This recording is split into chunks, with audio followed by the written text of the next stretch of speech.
안녕하세요, 발리사입니다.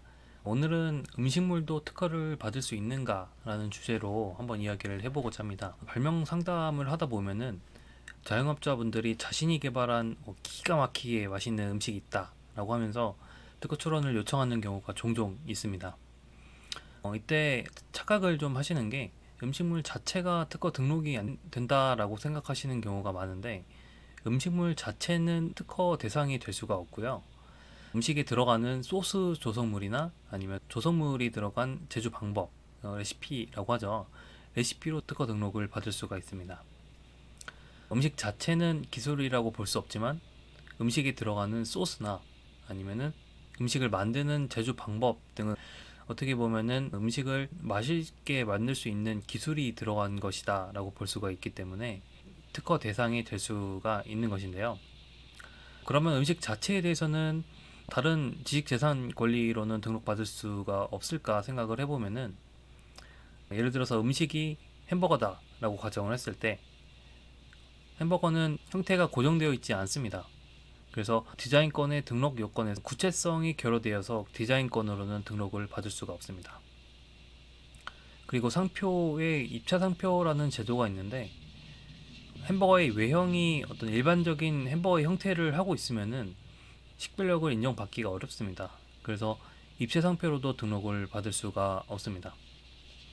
결국 음식물은 소스 조성물이나 어떤 제조 방법, 다시 말해서 레시피로 등록을 받을 수밖에 없습니다. 그러면 신규한 레시피는 모두 등록받을 수 있느냐? 또 그건 아니고요. 특허 일반 요건인 진부성을 만족을 해야 됩니다. 음식물 같은 경우에는 진부성은 기존보다 향상된 맛을 낼 수 있다는 것이 기준이 될 수가 있을 텐데, 사실 음식물을 직접 특허청 심사관에게 주어서 먹어보고 맛 평가를 해라 뭐 이런 부분은 아니고, 특허라는 게 서면을 통해서만 진보성을 판단을 하다 보니까 서면에 표시를 할 수 있는 관능 평가라는 것을 진행을 합니다. 관능 평가가 무엇이냐라고 하면은 일종의 실험 설문조사라고 이해를 하시면 됩니다.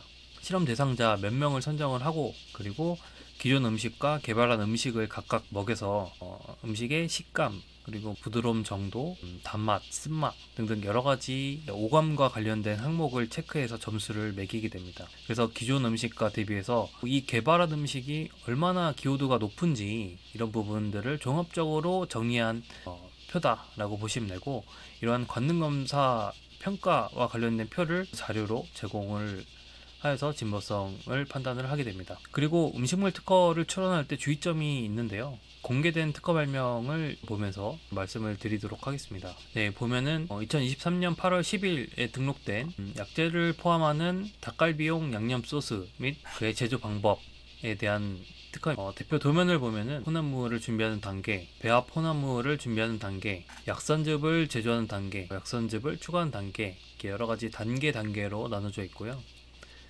그리고 가장 중요한 첨가항을 보시면은 약선즙을 포함하고 약재를 포함하는 닭갈비용 양념 소스로 첨가항이 권리하고 되어 있고, 첨가항 사항에는 준비하는 단계, 추가하는 단계 등을 포함하는 닭갈비용 양념 소스의 제조 방법, 그래서 소스랑 제조 방법에 대해서 권리하고 되어 있습니다. 첨가항 사항에 보시면은 사과는 20 내지 50 중량부, 양파는 20 내지 50 중량부, 뭐 이렇게 어떤 재료의 용량이 수치 범위로 쓰여져 있는데요. 음식물 특허의 경우에는 조성물비라든가 제조의 수치 한정이 거의 대부분 들어가게 됩니다. 이런 것들은 공개되면은 따라하기는 매우 쉬운데, 특허된 레시피를 침해했는지 이런 부분을 적발하기는 현실적으로 어려운 부분이 있습니다. 그래서 음식물 특허를 출원을 할 때에는 첫 번째로 맛이 변하지 않는 범위 내에서 수치 한정 범위를 최대한 넓게 잡아야 되고, 그리고 두 번째로는 특정 레시피를 통해 만들어진 음식이 어떤 독특한 맛이 나고, 이런 독특한 맛은 레시피에서 특정 단계를 반드시 거쳐야지만 이 맛이 나온다 라는 등으로 어떤 침해 적발이 용이한 경우인가, 이런 부분들을 고려를 해서 출원을 해야 되겠습니다. 네, 그리고 발명의 설명으로 좀 내려보면은 관능 평가가 기재되어 있습니다. 네, 모집단을 성인 남녀 각 50명씩 100명을 대상으로 하였고, 매운맛, 감칠맛, 색상, 그리고 전체의 기호도에 능력에 대해서 9점 채점법으로 평가를 하였습니다. 표 1을 보면은 감칠맛, 색상, 씹힘성, 전체 기호도가 항목으로 기재가 되어 있고, 기존의 비교예의 전체 기호도가 4.9임에 반해서 발명의 실시에 1, 2, 3, 4가 이제 7.1, 7.3, 7.3, 7.5 등으로 전부 7점이 넘습니다. 그래서 해당 소스로 조리한 제육볶음의 선호도가 더 높다는 것을 보여주고 있습니다. 네, 이상으로 음식물도 특허를 받을 수 있는가에 대해서 한번 이야기를 해보았습니다.